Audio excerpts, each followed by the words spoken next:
But Jeremy, it's great to have you presenting this evening, and welcome. Maybe I can let you introduce yourself as much as you feel you need to do that. But I can certainly announce that Jeremy was my predecessor as chair of what was then the Mennonite Trust, and is now living in South Wales, well away from everyone else, I think. But Jeremy, welcome. Over to you. Thank you. There are a few other people that live in my area. Yeah, thank you for welcoming me, Stuart, and everybody else. Great to see you all. Thank you for coming today. My kind of qualification for all this, I suppose, is that I've have an MA in biblical interpretation many years ago and a PhD in systematic theology, and I've taught Old Testament and New Testament and other things to students over many years, and particularly I'm distressed at the poor knowledge of the Old Testament that most Christians I come across seem to have, and that's probably partly due to a lot of churches neglecting the Old Testament as much as anything. So in my retirement, I thought I would try and produce something about interpreting the Old Testament. So let me try sharing my screen. Where are we?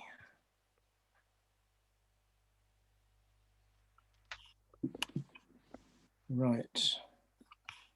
Sorry, can I just say, can people mute themselves if they're not already muted, please?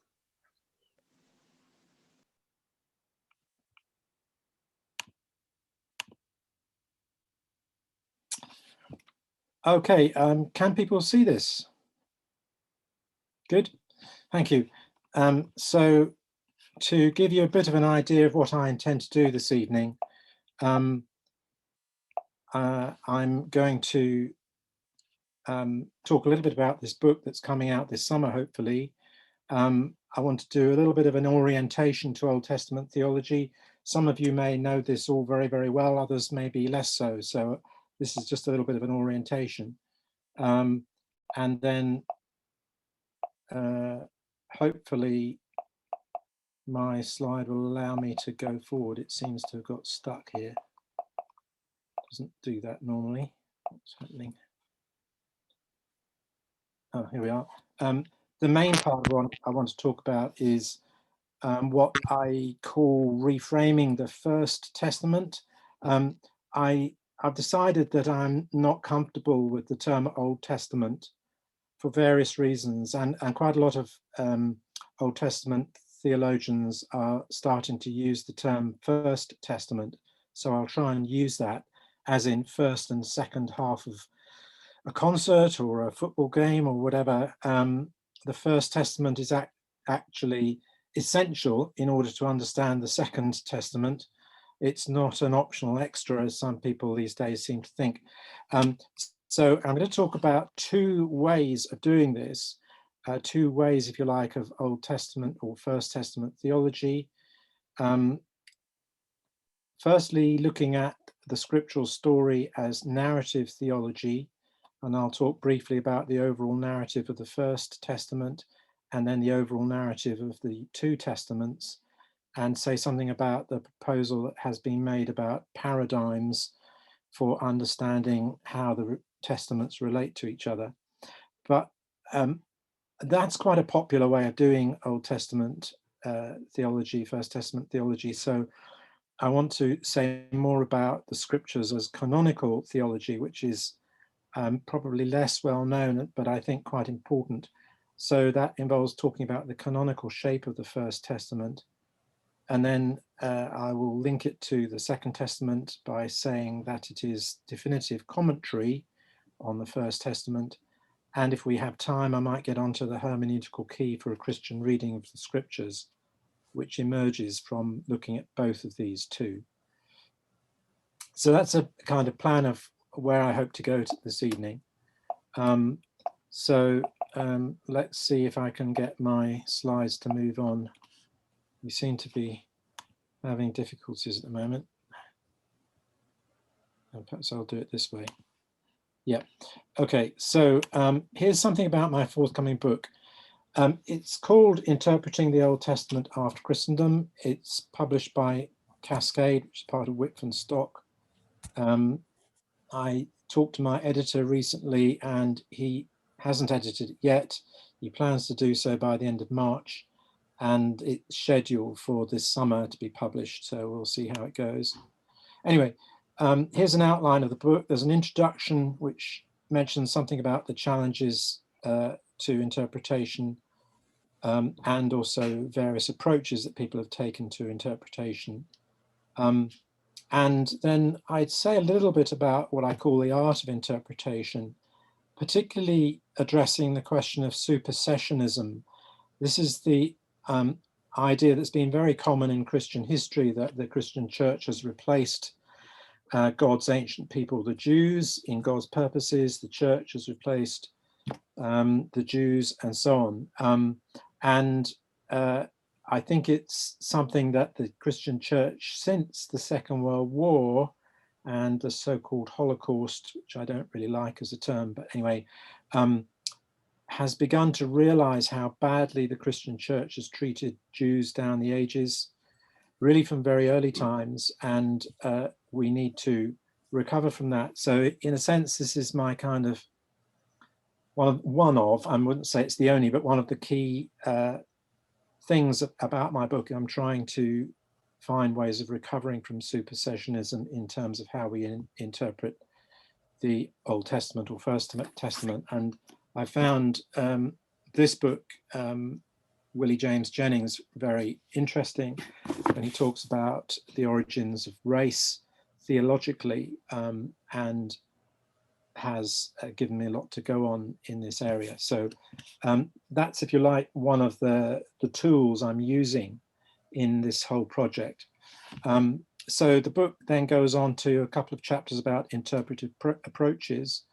I spend quite a bit of time on the way the First Testament is used in the Second Testament. I look at Paul's use of the scriptures and the evangelists' use of the scriptures. It can be quite a technical subject, but I've tried not to make it overly technical.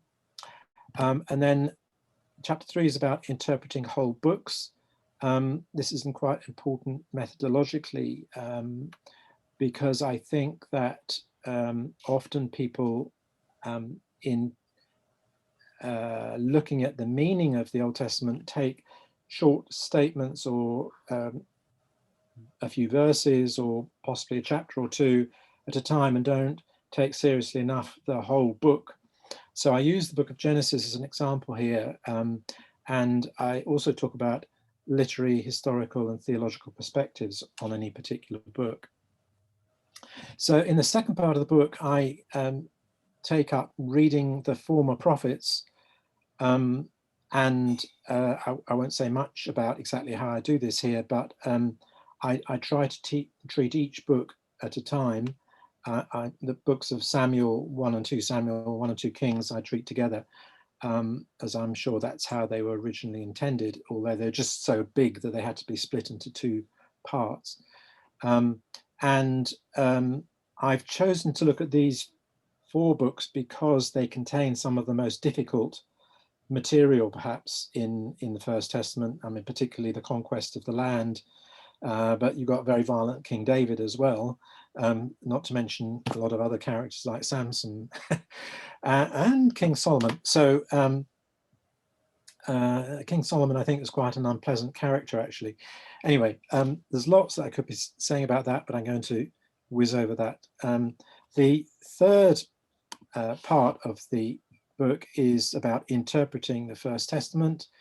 And here I talk about canonical conversations. I try to get the bits that I've already looked at to converse with other First Testament voices. So obviously you've got the books of 1 and 2 Chronicles. There are some latter prophets like Isaiah and Micah I look at, and the book of Psalms, because many of the events and characters and so on that are mentioned in Joshua to Kings appear in the book of Psalms or in various Psalms. I also do a little bit of coming back to the Second Testament, talking about the way in which the books of Joshua to Kings are picked up in Second Testament books. And then I go on to this chapter, reframing the First Testament, which is what we're looking at this evening, really. And the last chapter is what I call facilitating access to the First Testament. Having done all the hard work, if you like, of trying to get one's head round various aspects of the First Testament, the question is, how do we relate?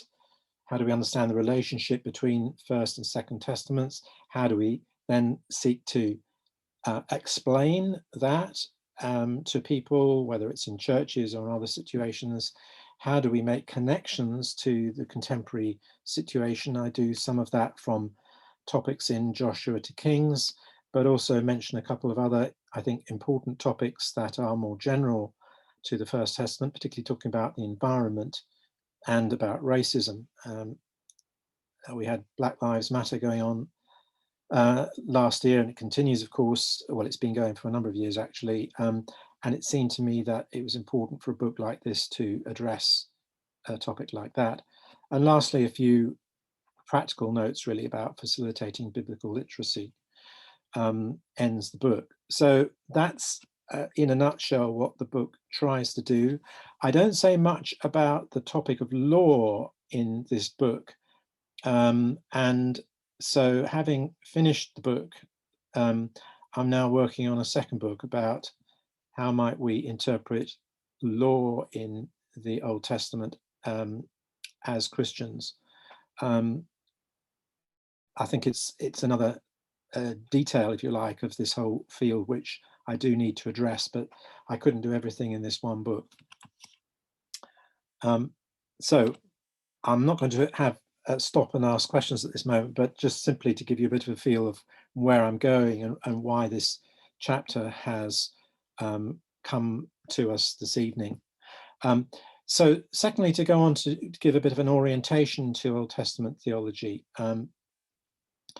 Some of you may well be familiar with Walter Brueggemann's Theology of the Old Testament, obviously one of our great Old Testament scholars, beloved by many people around the world, I think. He's taught me a lot himself, and I found his book, Theology of the Old Testament, very fascinating. But there are many other things that have been done in terms of Old Testament. Leo Perdue has written some interesting books about the subject. This came a bit later. John Goldingay, well-known evangelical scholar, back in this country now, was at Fuller for many years, written a 3-volume Old Testament theology. This is volume 1, over 900 pages.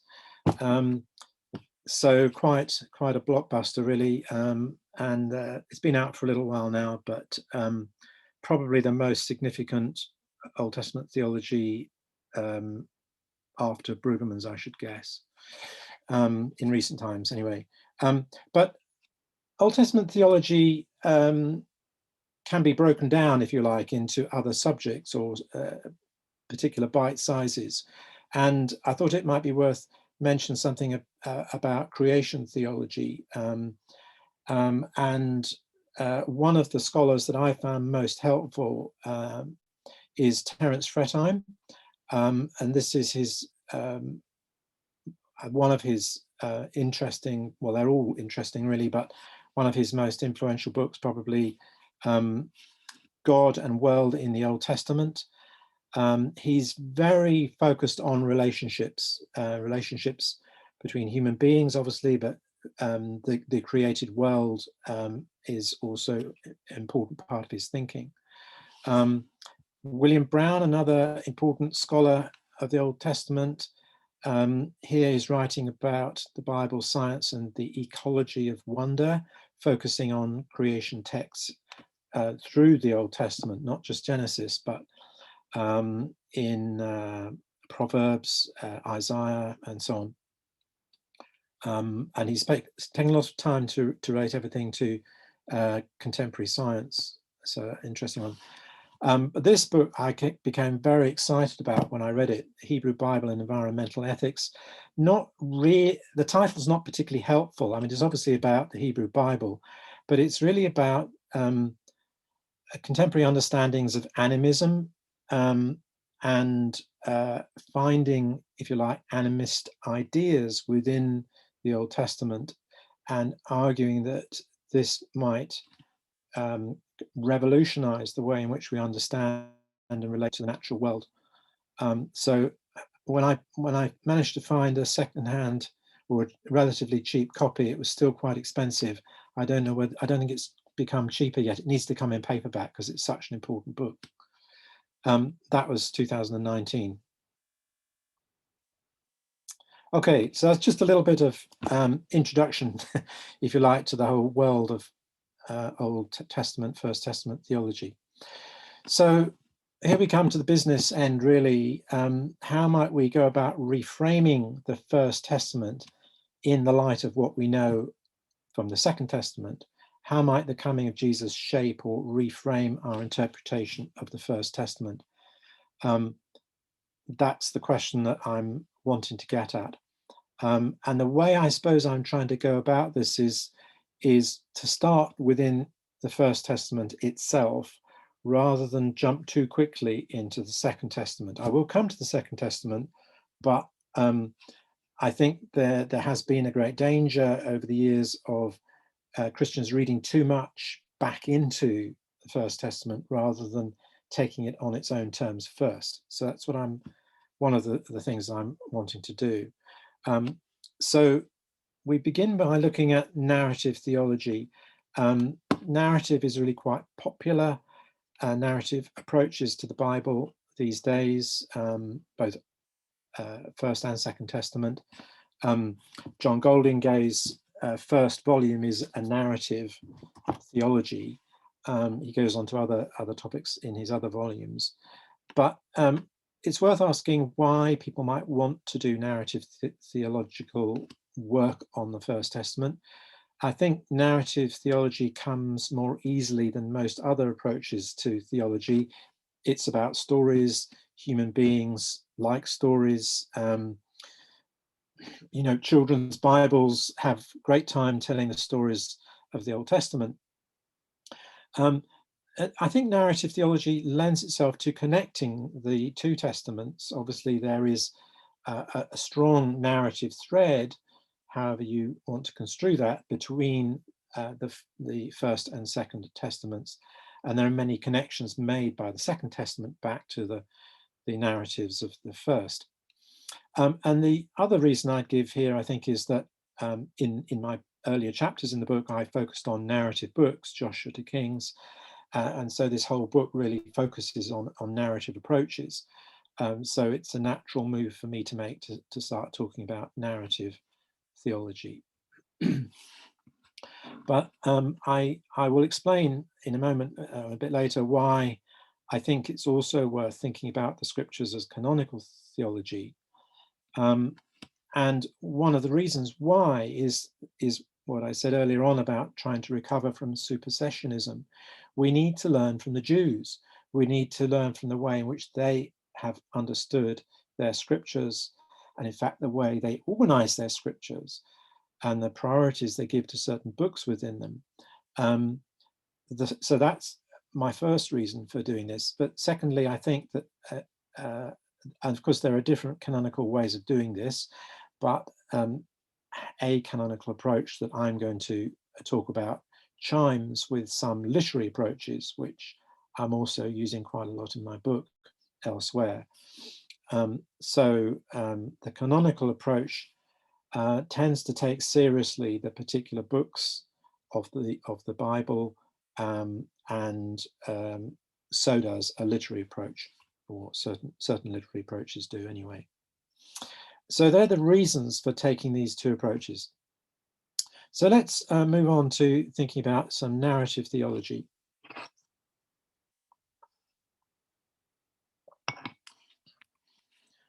Firstly, we'll talk about the overall narrative of the First Testament. As somebody said, any good story has a beginning, a middle, and end. there are all sorts of ways in which you could do this, but I found an interesting book by Ian Provan, who argues for the importance of the beginning of scriptural narrative in the book of Genesis. I don't know if you know Ian's work, but this is a kind of advocacy of the Bible against intellectual skeptics. But it amounts in many ways to a theology of the First Testament. And then another person I interact with a little is Mark McIntyre, who argues for the importance of the end of the narrative in Ezra and Nehemiah, where he finds what he calls a mature God. The active, vigorous character of the early books has largely disappeared, he says. This is his book, Portraits of a Mature God. He's gone on to write a few other books, but it's quite a provocative thesis, really. And it does raise the question of if we're thinking of the First Testament in narrative terms, is it just a matter of starting at the beginning and winding our way through to the end of the story? And where does that story actually end is one of the questions.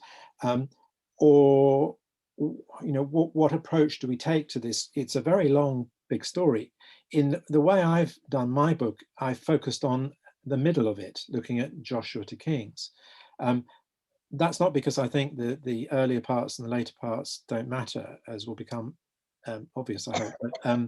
But it does make us think about exactly how are we going to be doing narrative theology. Mark McIntyre's approach is to look at what he thinks of the character of God and the way the character of God changes through the different books. So this thing about coming up with a mature God at the end is an interesting and provocative conclusion. This is because he thinks there's a change in God in the books of Ezra and Nehemiah compared with the earlier books. But I think that there are other ways of understanding the significant change in God's involvement in Israel's story than in terms of a divine character change. But having said that, the end of the narrative in Babylonian exile and restoration to the land, although a partial restoration, of course, is significant. So then we need to think about the overall narrative of the New Testament, or the Second Testament, perhaps I should say. The First Testament narrative is continued in the Gospels and Acts, but we need a way to grasp how Jesus reframes the overarching story of the entire Christian Bible. Joel Green, important New Testament scholar, has written commentaries on Luke in particular, and gone into various other areas, but he's proposed that the character of God is paradigmatically manifest in Israel's release from bondage in Egypt and decisively revealed in Jesus of Nazareth. This is in his article about narrative theology in the Dictionary of Theological Interpretation of the Bible. Been out for a while now. He doesn't really explain what he means by a paradigm, but I think, so I'll try and give you a brief definition. A paradigm is a prototypical example that illuminates Scripture's meaning and allows application to other, particularly contemporary contexts. That's really what he's trying to say, I think, here, that there is something about the event, if you like, of Israel's release from bondage in Egypt, which is a paradigm, and this paradigm is decisively revealed in Jesus of Nazareth. Green has opted for the very beginning of Israel's story as a nation, releasing from Egypt, arguably the defining event in Israel's story. But the question I want to ask is, has he focused too narrowly on release from bondage and failed to include events at Sinai? Israel's release is repeatedly recalled at later stages in Exodus, Leviticus, Numbers, and Deuteronomy, celebrated in several Psalms, recalled in the prophets, and its imagery is employed to portray God's impending redemption of Israel in the later parts of Isaiah. However, Israel's release from bondage was always about worshipping and serving Yahweh. Many places in Exodus you can find that. So a better paradigm might be the Exodus, always remembering that the Exodus is not complete unless it includes Sinai. And in the Second Testament, Israel's release from Egypt is referenced in a number of places. On the Mountain of Transfiguration, Moses speaks with Jesus about his impending exodus. Jesus' celebration of the Last Supper and his death at the festival of Passover are obviously important. And although the original Passover was one element of the Exodus story, the commemorative meal includes emblems of the liberation journey from Egypt. Yet, Jesus echoes Sinai when he talks of a new covenant in his blood. Paul refers to the Pharaoh of the Exodus and takes up the experiences of the Israelites in the Exodus journey, 1 Corinthians 10, but most of his intertexts refer to the events at Sinai. Similarly, imagery from the second part of Exodus is important in the letter to the Hebrews. Mount Sinai is mentioned, the blood of the covenant, construction of the tabernacle. So the question I want to ask is, can the paradigm of the Exodus be separated from the book of Exodus? I'm coming back to my theme, really, of the importance of the book.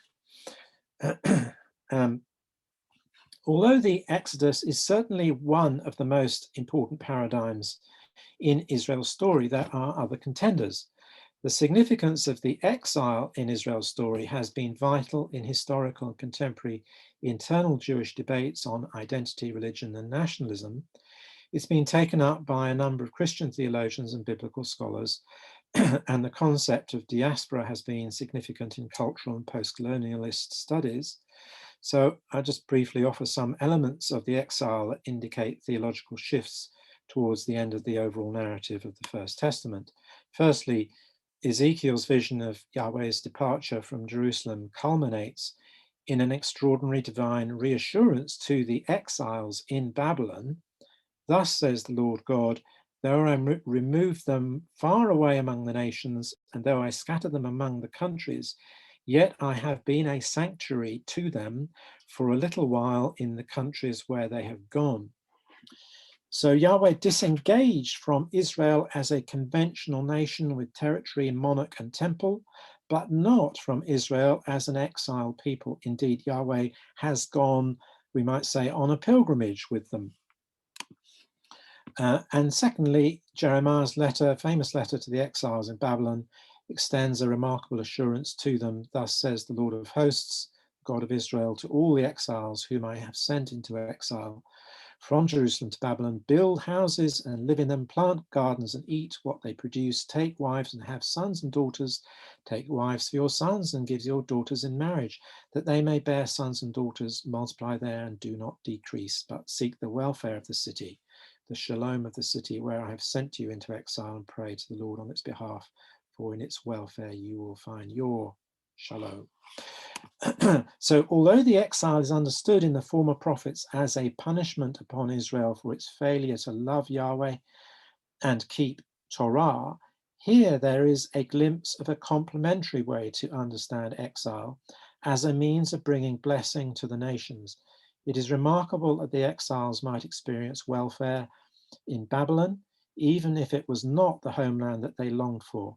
Three elements of this commission, building, planting, and marrying, correspond to the exemptions from warfare in Deuteronomy 20, representing a wholeness of life that should be protected. These three elements appear also in the vision of the new heavens and new earth in Isaiah 65. From this point onwards, the exiled Jews began to establish viable lives outside the land without a centralized government backed by an army and without a centralized cult and sacrificial system in the temple. They became a people of the book, focused on nurturing their local communities through the development of the synagogue. Until the Middle Ages, Babylon became the center of world Jewry. While Ezra and Nehemiah were understandably seeking to work out the Deuteronomic vision of Jewish identity back in the homeland, Those in the dispersion were discovering an alternative vision that was to be reignited in Jesus' ministry and in the mission of the early church. In terms of God's mission to the world, whereas Exodus meant the Israelites withdrew from Egypt, exile meant that God's people were dispersed among the nations. It's an interesting thought. Exile might seem less prominent than Exodus in the Second Testament, with the language of exile being picked up explicitly only in 1 Peter, though also we find James beginning to the 12 tribes of the dispersion. However, Bruce Winter and his important book, Seek the Welfare of the City, Christians as Benefactors and Citizens, has shown that Jeremiah's vision of seeking the welfare of the city is apparent in the role and obligations of the first Christians as benefactors and citizens in several places in the epistles. Won't look at all those right now. So we may understand the mission of the church in taking up the life of the gospel to the world beyond Judaism as taking up the Jeremianic vision. Okay, so we have considered the paradigms of Exodus and exile, but there are other contenders, and in particular, we might like to think about the whole subject of creation. We will come back to this. But secondly, I want to go on and say something about canonical theology. And here, I don't know how familiar you are with the Hebrew Bible and the way it's organized, but it's basically in 3 parts: Torah, prophets, and writings. And they books do appear in somewhat different order from the familiar order of English Bibles. And we'll come back to this in a moment. What got me going on this really, well, I'd read stuff and I'd forgotten about it, to be honest. But I came across this article by a leading Deuteronomy scholar, Eckhart Otto, who argues for a return to reading this book, that is Deuteronomy, as part of the Pentateuch, rather than taking it as the beginning of a Deuteronomistic history. If you're familiar with the academic studies of all of this, you'll know that Deuteronomy has, for a long time since Martin Noth, been very much associated with Joshua to Kings, otherwise known as the Deuteronomistic history. But Otto, who has, well, he's still not published the 4th volume yet, but he's got a 4-volume commentary in German on Deuteronomy. He actually argues for saying, no, we must not detach Deuteronomy from the rest of the Pentateuch. A really important argument and an important point. And then in an important essay, it drove me back to this essay by Norbert Lofink, another German, and this guy, Norbert's Roman Catholic, interestingly, argues that there is a clear break between Deuteronomy and Joshua because the death of Moses on the frontier of the Promised Land constitute a clear literary boundary. A series of boundary markers signal the close of Deuteronomy. You have the Song of Moses, the blessing of Moses, the account of Moses' death. All this is in our wonderful little essay in this book. I'll give it to you in the next slide. I don't read German very well, I'm afraid, so I haven't read Otto's book. I hope it gets translated sometime soon. But anyway, Lofink's essay is available. It's very readable, and I think in many ways quite mind-blowing where he works all of this out. So what I'm saying now is basically from Lofink. At the beginning of the former prophets, God's word comes to Joshua, the new leader. Let not this scroll of the Torah depart out of your mouth.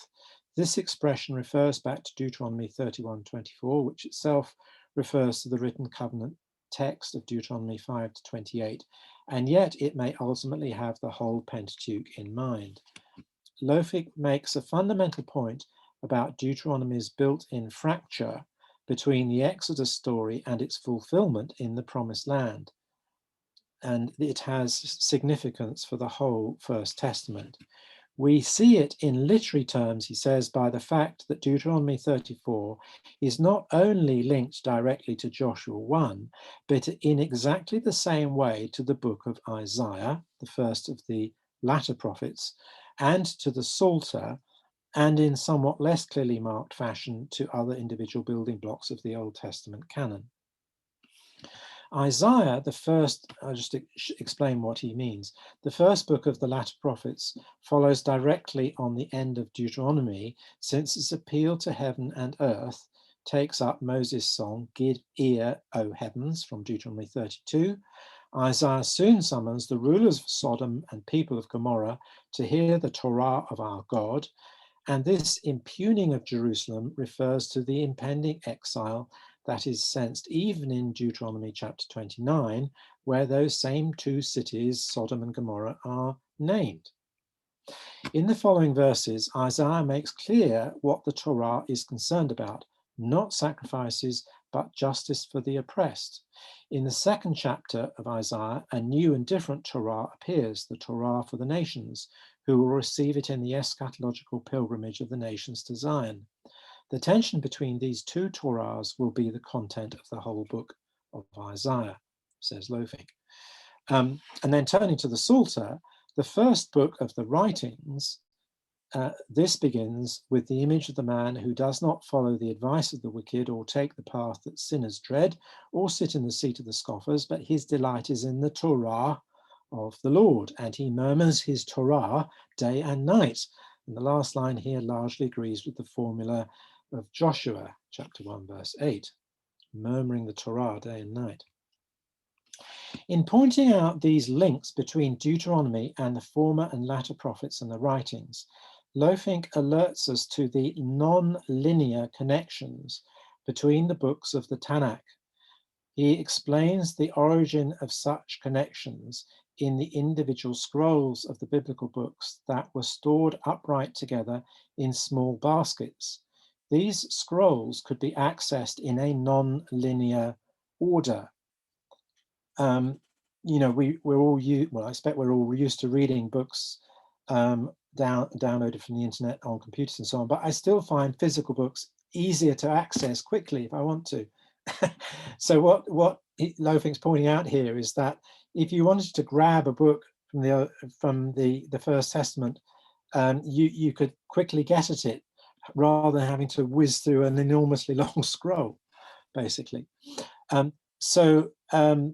The codices, which of course came along later, the forerunners of the modern printed books, made up of multiple leaves stitched together, replace the scrolls, and they encourage reading in a linear order all the way through the various books of the First Testament, and the second as well, of course. Thus, the writing technology of that era was responsible for a kind of branching process that suggests a contemporary analogy. The books of the Tanakh, the Hebrew Bible, are linked together like the items in a digital database, or the pages we might think of a website, where you can click around in the website and discover things. So for Jews, the Torah has first place amongst the scriptures. It is a canon within a canon, if you want to use that kind of expression. What the First Testament presents is an origin story up to the point of the crossing of the Jordan. It is a project and a promise. The remainder of the canon is a polyphonic commentary on it, with several alternatives, only one of which is Joshua to Kings. On the latter, Lofink pronounces a verdict: that was a failed experiment. At the end of it, Israel is again outside the land.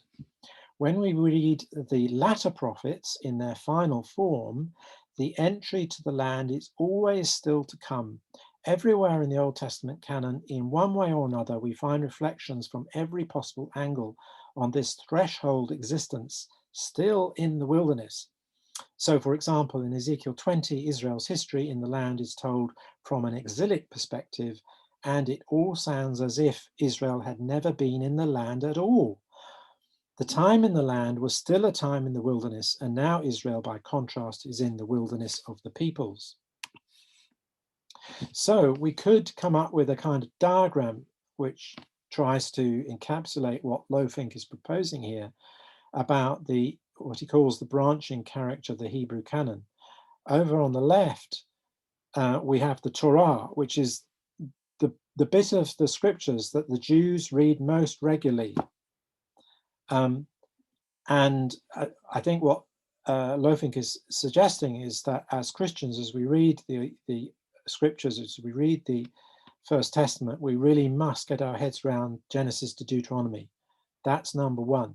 And then the other parts are, if you like, commentaries upon that first part. Joshua to Kings, Isaiah to the 12, Psalms to Chronicles.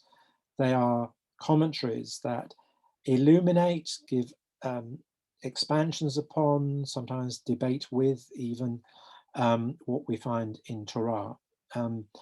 As I've been continuing to study, it struck me how much books like Isaiah and Jeremiah and Ezekiel actually rework parts of the Pentateuch.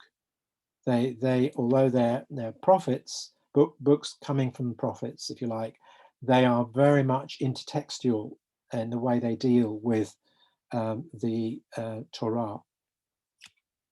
So I'm doing some more work on that.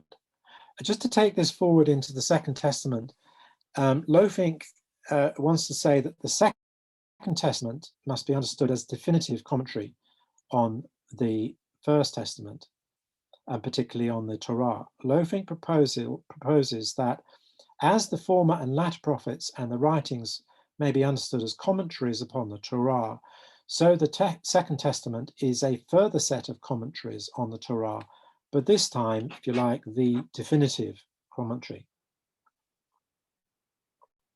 In Jesus of Nazareth, God brought the Exodus to its end for Israel. I mean, end in the sense of what it was all heading towards, and also its consequences for the nations, which had long been foreseen by the prophets. To that extent, the New Testament stands great and powerful over against the Old Testament and relativizes its own foundational text with a new one.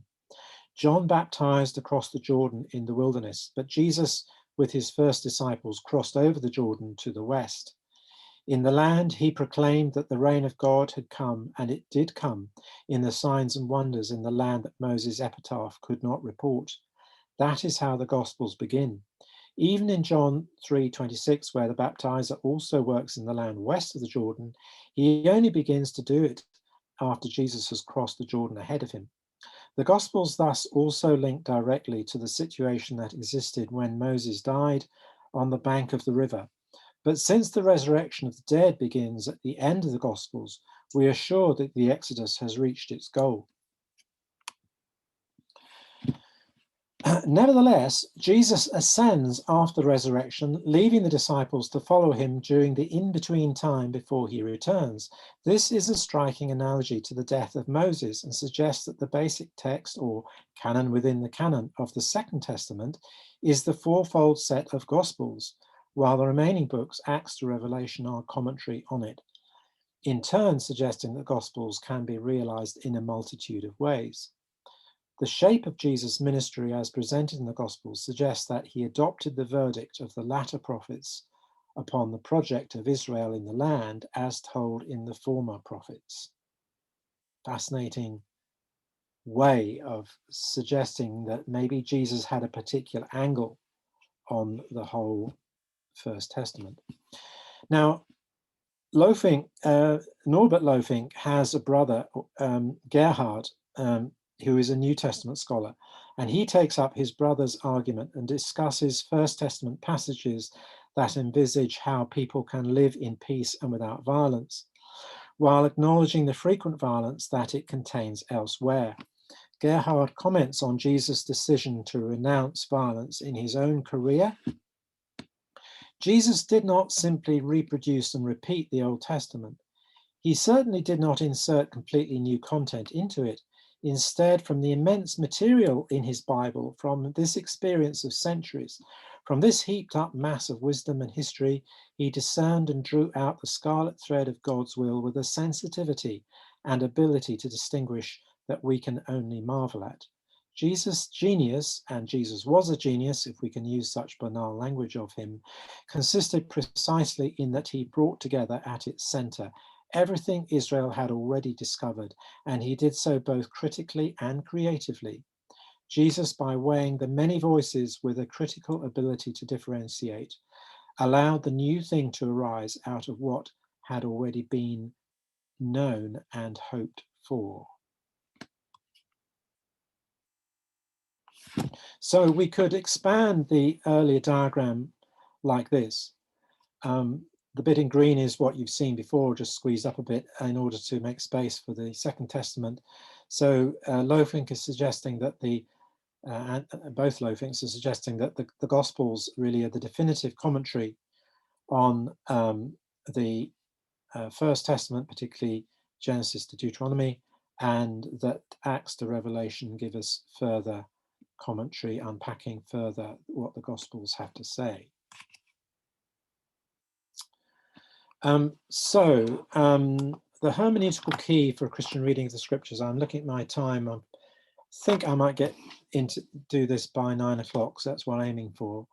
But I better stop and just, am I okay, chaps, to carry on for a bit, or do you want me to stop? I wonder, Jeremy, whether it might be an opportunity for people to pause and reflect, Yeah. maybe ask any questions, Yeah, and then if we have time, come back to that. You've covered a huge amount of ground, and you may just do that some conversation would be helpful. Okay. Could I suggest you stop screen sharing for a moment so okay, that people can see more of one another? Let's just find out how to do that.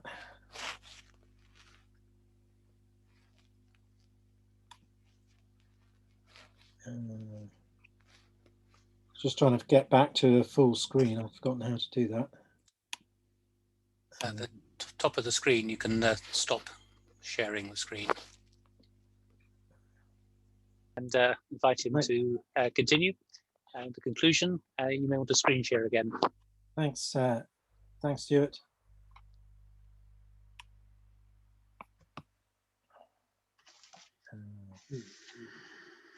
You are screen sharing, okay. Right, can you see it? Good. So, hermeneutical key for a Christian reading of the Scriptures. Whether we choose Israel's release from bondage in Egypt or the Exodus as the paradigmatic manifestation of the character of God, alongside the decisive revelation in Jesus of Nazareth, this paradigmatic formulation tends to prioritize salvation over creation.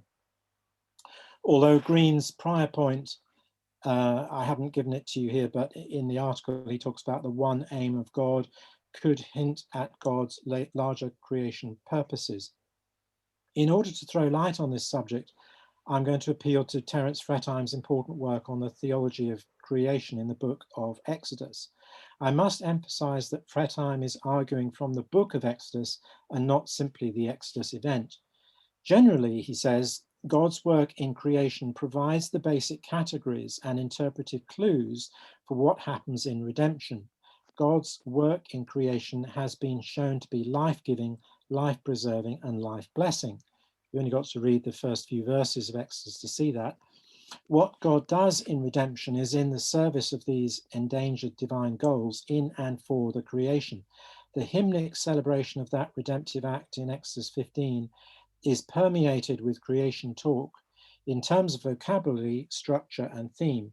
Not only is an experience of God's work as creator necessary for participation in the Exodus, otherwise there would be no people to redeem, an understanding of God's work as creator is indispensable for the proper interpretation of what happens. There would be no Exodus as we know it without it having been informed by that understanding. Fretheim describes 5 basic creation themes in Exodus, which can be summarized as follows. A creation theology provides the cosmic purpose behind God's redemptive activity on Israel's behalf. What is at stake is God's mission to the world, since all the earth is God's. God's redemptive activity is set in terms of a creational need. If Pharaoh persists in his anti-life policies at the point when the creation promise has begun to be actualized, then God's purposes in creation are being subverted.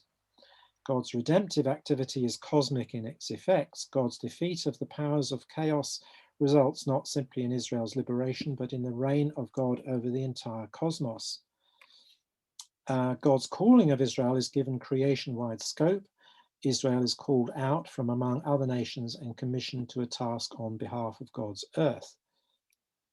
And God's own relationship to the creation is seen in terms of an immanental involvement, primarily in the human form of the theophany, from the call of Moses to the sea crossing to Sinai. This action bespeaks God's identity with human beings, a sharing in the human condition, willingness to undergo change, taking on a non-divine form and directly experiencing what that entails, vulnerability, risking a response to the human encounter that is other than faith or obedience. But God does not thereby give up sovereignty. Indeed, it is a sign of strength for God to do just this. God's sovereignty is made manifest in assuming a vulnerable form in the midst of the world. This is from Fretheim's essay, Suffering God and Sovereign God in Exodus. A few years ago, there was a collection of his essays come out, which is wonderful if you want to get more into Fretheim. It's called What Kind of God? So I would recommend that. So that takes us into theology in the narrower sense of thinking about God. How do we understand God? And so Fretheim gets into God as sovereign and suffering in the book of Exodus.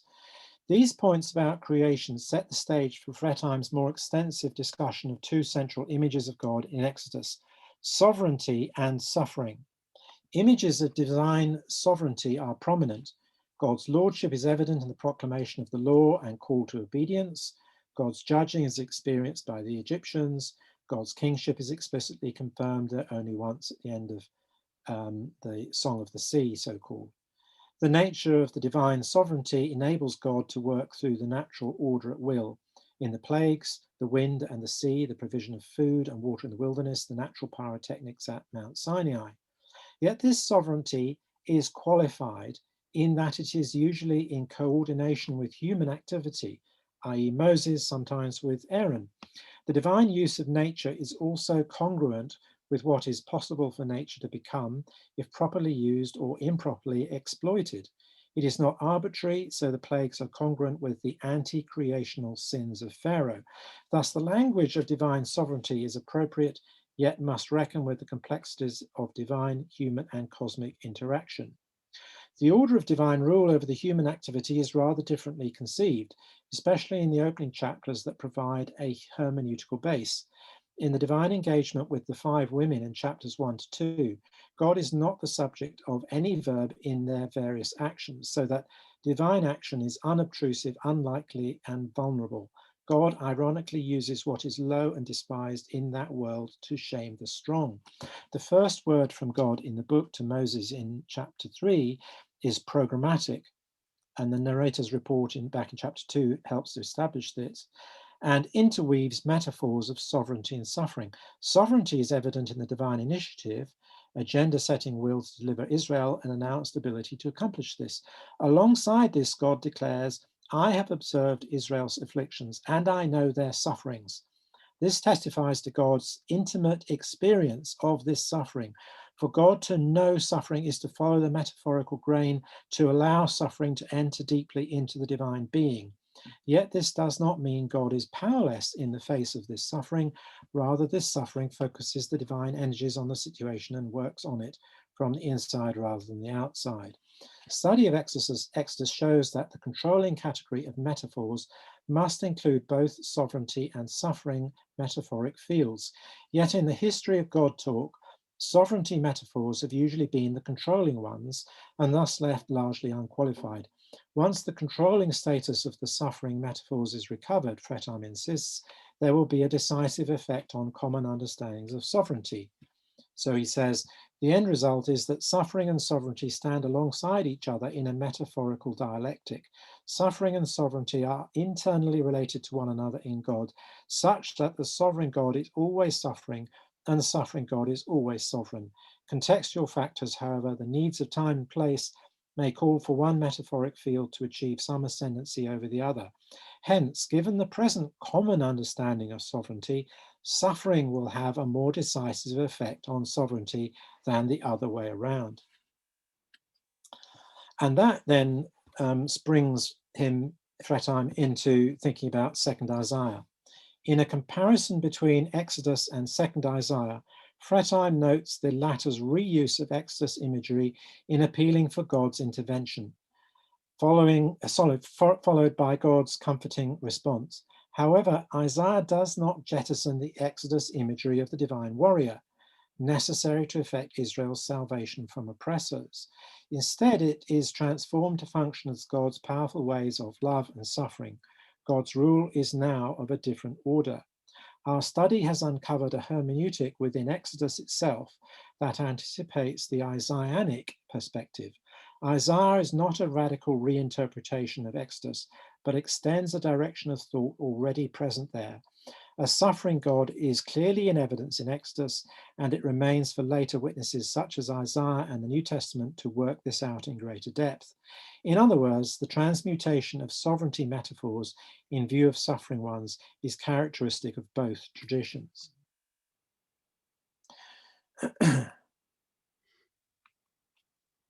Fretheim considers various ways to understand the shifts between Exodus and Isaiah and calls for metaphors of divine suffering to be given more prominence. In New Testament terms, this means that the cross must be a primary qualifying metaphor for any doctrine of God. So often the Christological formulations of the church have been accompanied by an amazingly imperious notion of God.